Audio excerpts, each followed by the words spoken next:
inshuti zanjye bavandimwe, hari igihe tutariho, ikindi gihe kiza kugera tubaho. Imana yaraturemye, iyo ibishaka niba yaranaturemye igiye no kuturema itugira ibiremwa byitwa abantu. Birashoboka rwose ko twari no kugirwa ibindi biremwa bitari abantu. Igitabo cya Korani kitubwira ko Imana iramutse ibishatse yafata ibiremwa byayo ikabihindura ukundi ishaka, bikagendera kuri gahunda nshya, kandi ibyo ntibyananira Imana umugenga wa byose.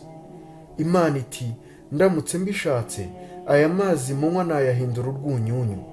Ibyo ni Korani bitubwira. Ndamutse mbishatse ibi biti byose bitoshye mubona nabyumisha. Imana ibishatse yakora n'ibyo twebwe ubwacu tutari twatekerezaho na rimwe. Iyo Imana ibishaka yari kutwima ubwenge bwibuka ku buryo tutari kubasha no kujya twibuka amazina yacu. Imana ubwayo niyo yashatse ko tubaho, irangije duha ukubaho. Twaba duhari cyangwa tudahari, iyo n'uhoraho iteka ryose. Ntiyatugize amabuye, ntiyatugize ibimera, ntiyatugize ibikoko, yatugize abantu. Ntibyanarangiriye aho gusa, ahubwo yatugize abantu bafite ubwenge, batekereza. Iyo ibishaka yari kutugira abantu batagira ubwenge. Umunsi umwe naratembereye, ngeze ahantu mpasanga umusore muto baziritse amaguru n'amaboko. Mbabajije impamvu barambwira ngo arimo kurya imyanda gusa. Turamuha ibiryo byiza akabicira akitamirira ibyo mu kimoteri. Iyo Imana ibishaka yari kutwambura ubwenge butekereza, hahandi tudashobora no gutandukanya ibyo turya n'imyanda yo mu kimoteri. Iteka ntitugahore mu kuvuga ngo dufite ibibazo birenda kutwica n'andi magambo yose nk'ayo ngayo. Birashoboka rwose ko waba ufite ibibazo kandi bitakoroheye na gato, ariko se bishyire ku munzani n'ibindi bibazo bigukikije, uraza kumbwira. Umunsi umwe umuyobozi w'abemera Ali bin Abi Talib alayhi salam yarwaye iryinyo riramurya cyane, riramuzengereza bitavugwa, ariko bakumva nta yandi magambo amusohoka mu kanwa uretse kugira ati alhamdulillah, ikuzo n'ishimwe n'iby'Imana.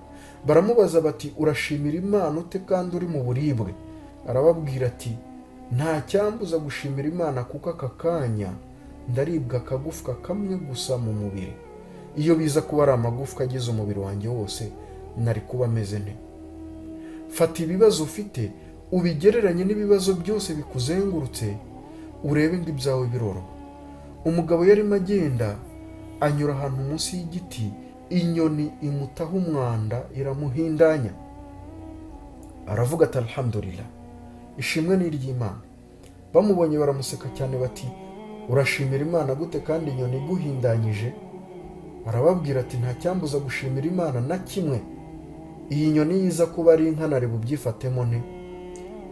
Ushobora kuba utwaye imodoka mu muhanda ikagonga ahantu ku mukingo, icyo gihe nabwo ugomba gushimira Imana.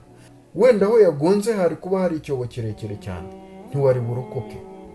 Mu muryango runaka hashobora kuvuka ibibazo bitandukanye, ibibazo by'ubukene, ibibazo by'uburwayi, ibibazo by'amakimbirane n'ibindi. Fata ibyo byose bisharira mu buzima bwawe, ubirebere hamwe n'ibiryohera byose mu buzima bwawe. No kuba uriho uhumeka umwuka w'abazima uyu munsi, icyo ni icya mbere cyakabaye kiryohera mu buzima. Uwapfuye utakiri muri ubu buzima se wavuga iki? Ubu buzima niko bumeze. Ibisharira biba bigomba kubangikana n'ibiryohera, ibiryohera bikabangikana n'ibisharira. Uyu munsi uribona nk'ufite amafaranga, wasanga imodoka wiguriye muri ayo mafaranga utunze ugendamo uyu munsi unezerewe, ari izakwica. Urarya ibyo ushatse byose, ibyuzuyemo amavuta, ukabinywesha ibinyobwa by'amasukari, urupfu rwawe ruri muri ibyo ngibyo urya. Uwitwa Mubaraka wayoboye Misiri imyaka 30 yumvaga nta cyamukoma. Byarakomeye mu gihugu, bigeraho abaturage bigaragambya, amara mu nzu iwe nk'imbohe iminsi 20 yose adasohoka, kugeza ubwo atorotse urugo rwe nk'umujura ufite ibyibano mu biganza bye. Iminsi 20 gusa yamaze ari imbohe mu rugo rwe irashaririye cyane ku buryo yamwibagije imyaka 30 yamaze mu ngoro ye ari umutegetsi. Ntitwibwire ko ibikomerezwa, abami, abakuru b'ibihugu batagirwaho n'ibibazo. Iyo ahubwo twazirikanaga ko bagerwaho n'ibikomeye kurusha ibyacu, kandi bikaba binashoboka ko no ku munsi w'imperuka bazongera bakagerwaho n'ibikomeye kurenza ibyacu, twatuza nta wajya yifuza no kubaho nkabo. Buri umwe wese yajya anyurwa n'ubuzima abayemo ku rwego rwe. Ibarura ry'imibare y'ingo zisenyuka buri mwaka ryerekanye ko ingo z'abitwa bakire bafite amafaranga zisenyuka ku kigero cyo hejuru cyane ugereranyije n'ingo z'abakene. Ibyo biduha isomo.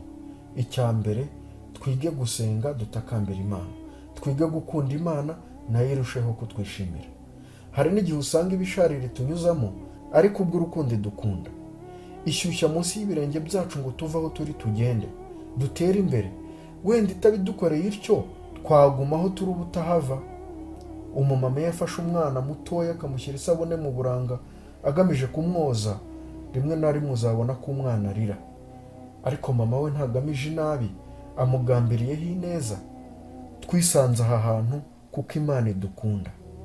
Ibyo turimo uyu munsi, ubuzima bwose twaba turimo gucamo kano kanya, ni uko Imana idukunda. Dufite amahadisi atubwira ko uwo Imana ikunze cyane imunyuza mu bikomeye.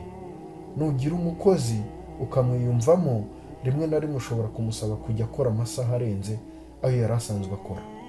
Abandi bataha ukamusigarana, akibaza ati kuki patoro buri gihe ansigarana, mu rwego rwo kugira ngo ujye umuhemba menshi.